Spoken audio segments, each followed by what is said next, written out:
Everyone, how you doing today?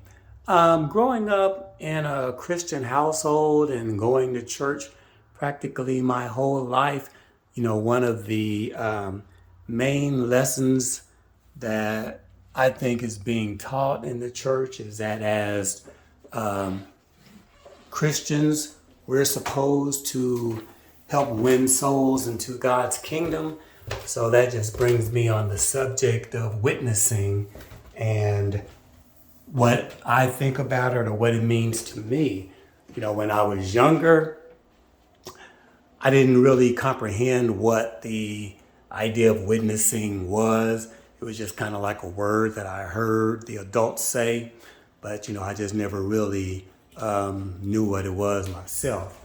And then, of course, when you get a little older and you see the people probably having displays in different areas where they have their Christian literature and things like that, trying to spread the word. Or I think all of us know about, when the Jehovah Witnesses go out and canvass the neighborhood. I don't know if they still do that or not. But anyway, back in the day, they'd be out canvassing the neighborhoods, especially on Saturdays, knocking on doors, trying to spread the literature.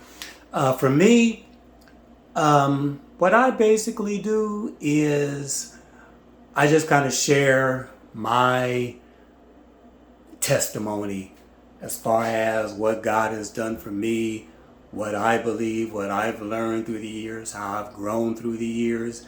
And I do it in various ways. I use social media, which is basically how the world operates today.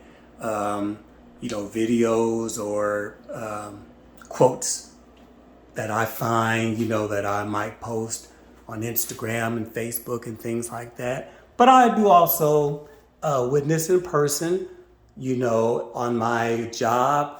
There are several people that, I talk to that have asked me questions about my faith based on, I guess, what they've observed. So I've used that as an opportunity to spread the word.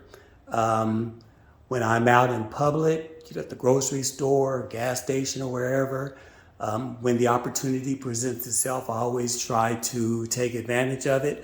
One thing that I have found out, though, that really opens the doors to the conversation is if I wear one of my church t-shirts, especially if I wear the I Love My Church t-shirt, inevitably, especially in the grocery store, inevitably someone asks me about my church.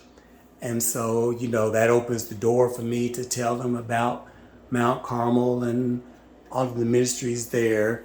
And then I normally ask them if they're saved, if they know Christ.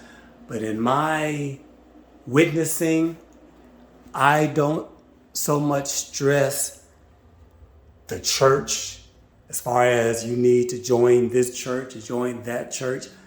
I feel that first, you just need to start establishing your own personal relationship with God and with Jesus first. Because there's a lot of people in church, and then a lot of churches that just because they claim to be a church may not necessarily be a church that follows Christ's teachings, and religions that may not necessarily follow Christ's teachings. So to me, the first thing is, normally when I'm talking to people, I'll share stories or whatever, and I'll just kind of say how my faith is what gets me through. Now, don't get me wrong. I do believe that, once you're saved, you should join a church and find a ministry to serve in and all of that. But the COVID shutdown showed me personally that above everything else, that personal one-on-one relationship is what really counts. So anyway, that's just my way of thinking. Thanks for listening. Have a wonderful and blessed day. Talk to you again soon. Bye.